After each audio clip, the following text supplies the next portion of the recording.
Hello friend, welcome to वारिया DT classes. Environmental engineering के lecture में आज हम देखेंगे लॉजिस्टिक कर्व मेथड।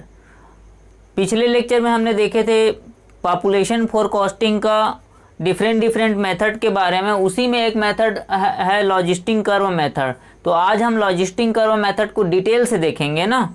तो लॉजिस्टिक कर्व मेथड का यूज कहाँ पर करते हैं, ठीक है, जहाँ पर जब पॉपुलेशन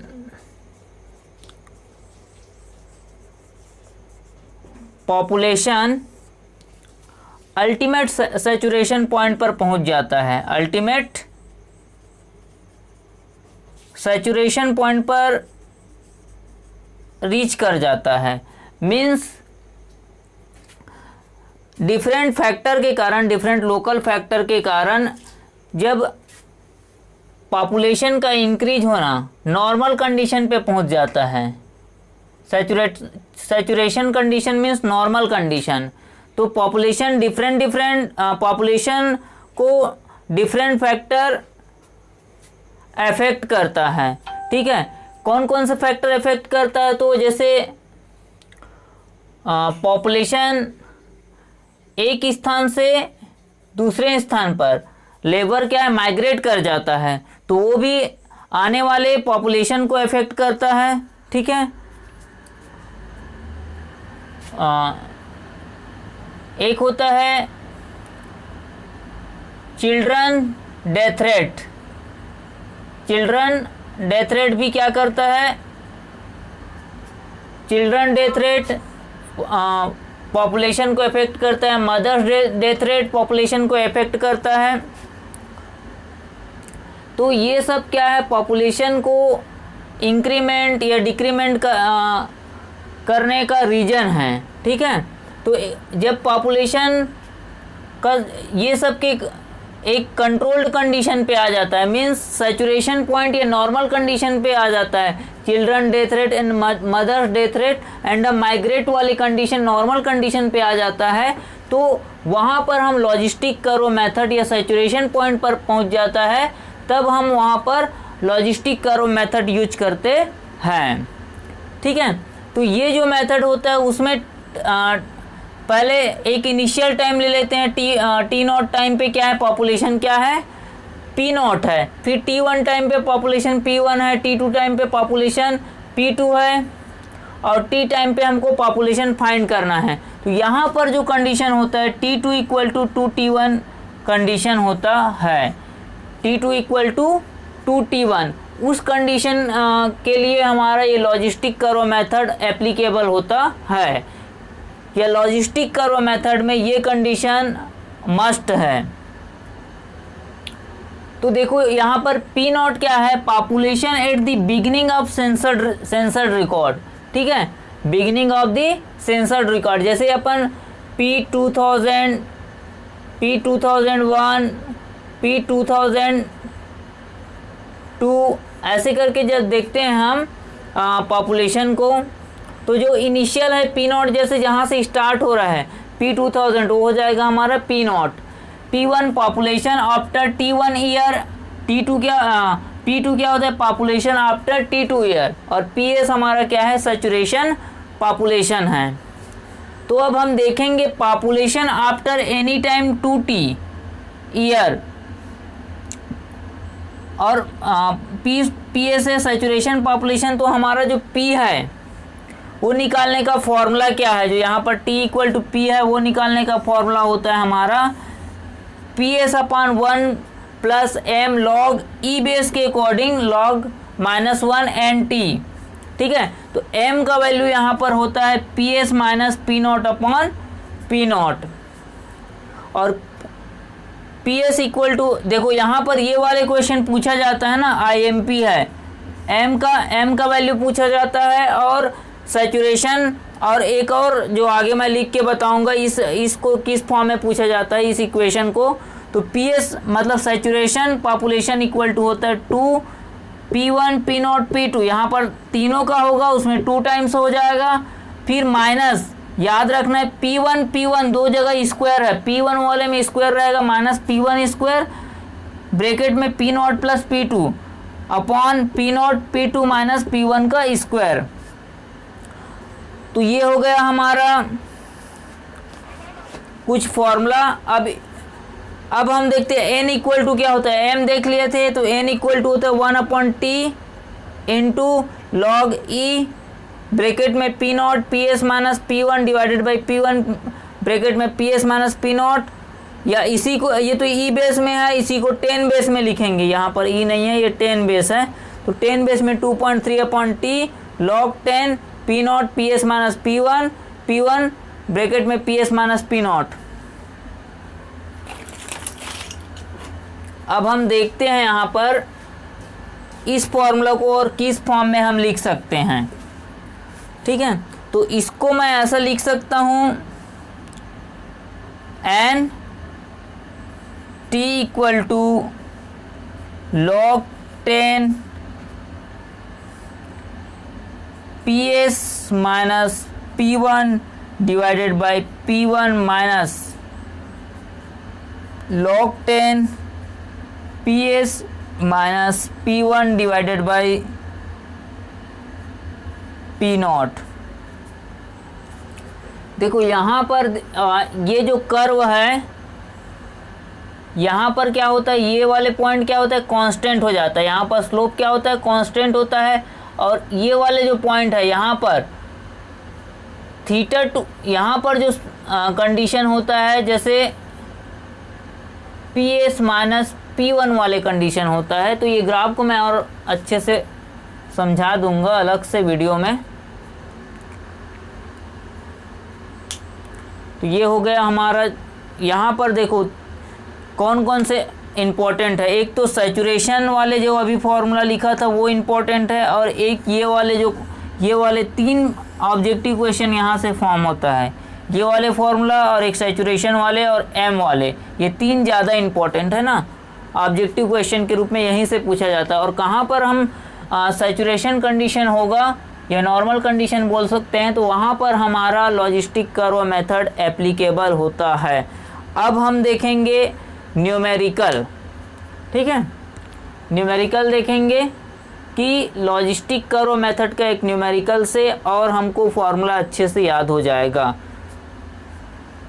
ओके, तो क्वेश्चन है, in two period of each 20 year a city has grown from 30,000 to 1,70,000 and then 3 lakh to 3 lakh determine saturation population and B है equation of logistic curve और थर्ड है population at 60 year। ओके, तो सबसे पहले हम क्या देखेंगे, given data क्या है, गिवन क्या क्या है। तो सबसे पहले पी नॉट देख लेंगे। पी नॉट हमारा है 30,000, पी वन हमारा है 1,70,000 और पी टू है हमारा 3 लाख। ठीक है, तो सबसे पहले हमारा क्वेश्चन में क्या पूछा है, सैचुरेशन पॉपुलेशन।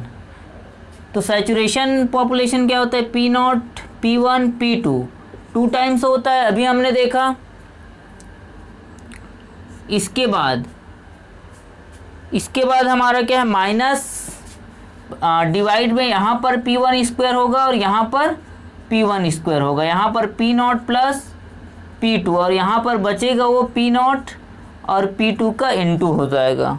ओके, अब इसमें जब वैल्यू पुटअप करेंगे हम 2 times 30,000 into 1 lakh 1,70,000 into 3 lakh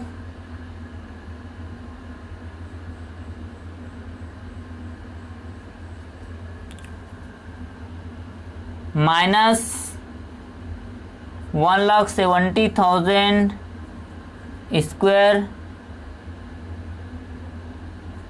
30,000 plus 3 lakh divided by 30,000 into 3 lakh minus P1 का स्क्वायर 1,70,000 का स्क्वायर। अब कैलकुलेट करने पर हमारा आंसर आएगा 3,26,000। ठीक है, 3,26,000। तो ये हो गया हमारा सैचुरेशन पॉपुलेशन। पहला क्वेश्चन का आंसर हमको मिल गया।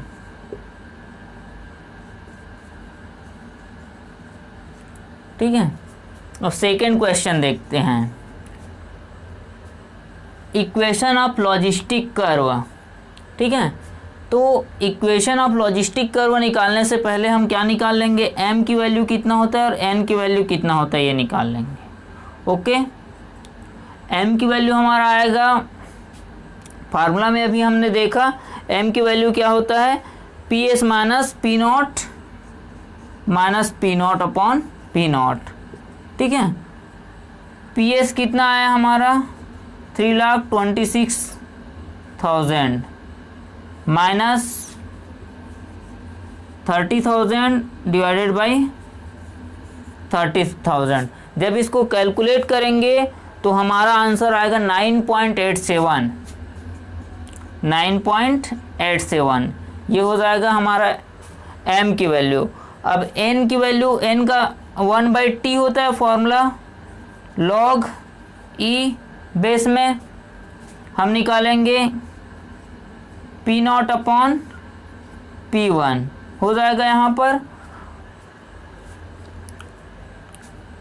PS minus P1 divided by PS minus P not. अब इसमें हम वैल्यू पुटअप करेंगे तो n की वैल्यू हमारा आएगा, वैल्यू पुटअप करने पर मैं डायरेक्ट आंसर लिख दे रहा हूँ, वैल्यू आप पुटअप कर लेना, फिर हमारा आंसर आएगा n की वैल्यू माइनस 0.1119। ये हमारा आंसर होगा। ओके, अब इसको मिटा दे रहा हूँ।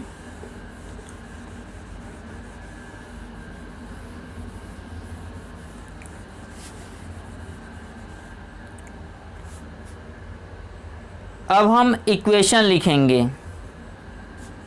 P इक्वल टू क्या होता है, PS divided by 1 plus m log e to power minus 1 NT। Okay,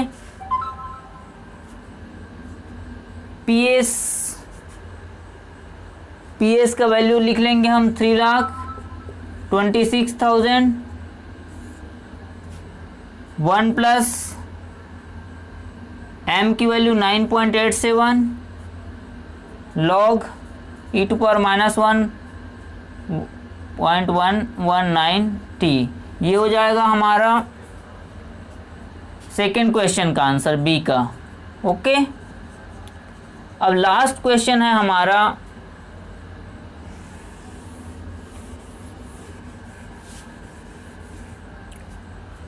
60 year में population to t equal to क्या रख देंगे अपन, 60 रख देंगे। तो p इक्वल टू क्या हो जाएगा, PS upon 1 plus m log -1 and t। 3,26,000 upon 1 plus 9.87 log -1.119 into T का वैल्यू 60। तो हमारा आएगा 3,23,417। ये हमारा आंसर होगा। तो तीनों क्वेश्चन का आंसर मिल गया। PS equation of logistic curve, population at 60 year. Okay,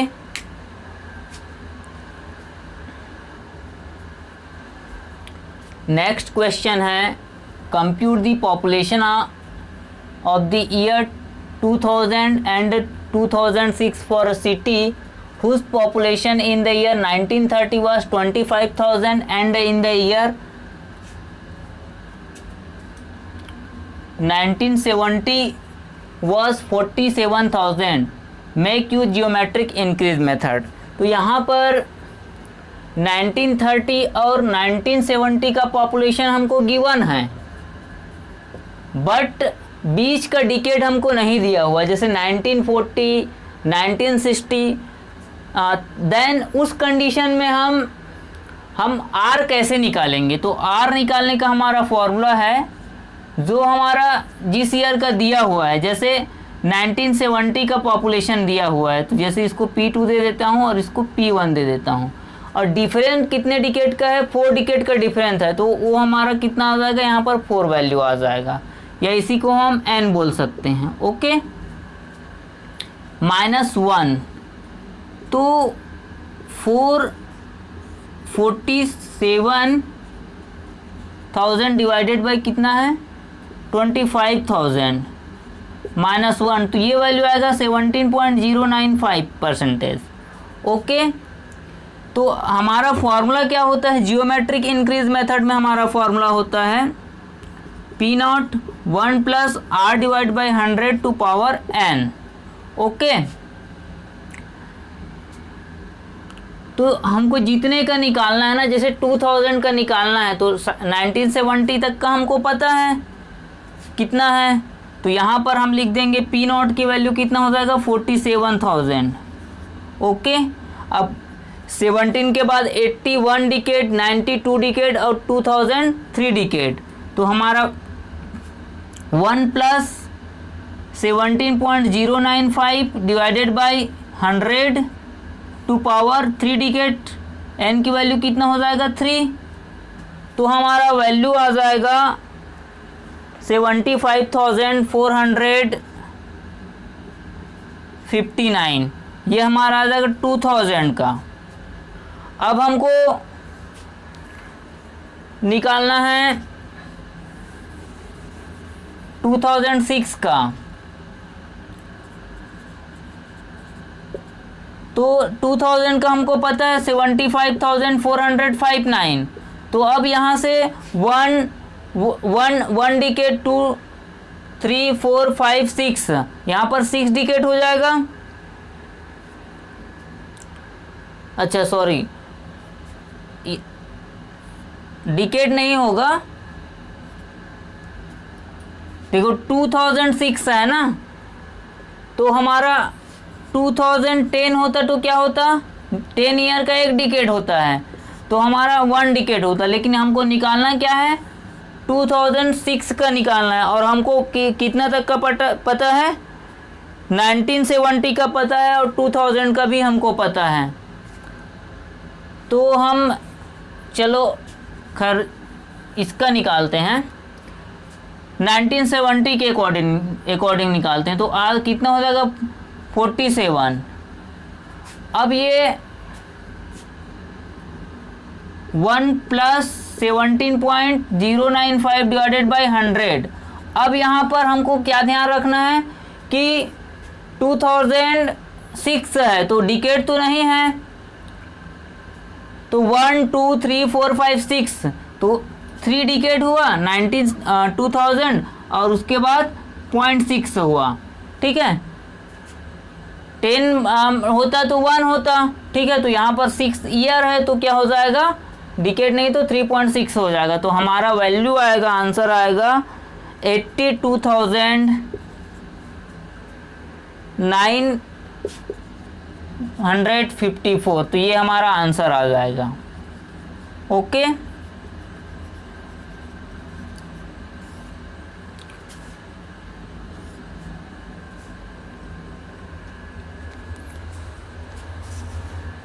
समझ आया हो गया कैसे कैसे हम लॉजिस्टिक कर्व मेथड से न्यूमेरिकल सॉल्व करते हैं, और एक जो छूटा हुआ था जियोमेट्रिक इंक्रीज मेथड का न्यूमेरिकल, वो भी देख लिए। तो दोस्तों, अगर आपको वीडियो अच्छा लगता है तो वीडियो को लाइक करिए, चैनल को सब्सक्राइब करिए और ज़्यादा से ज़्यादा शेयर करिए। थैंक्स दोस्तों।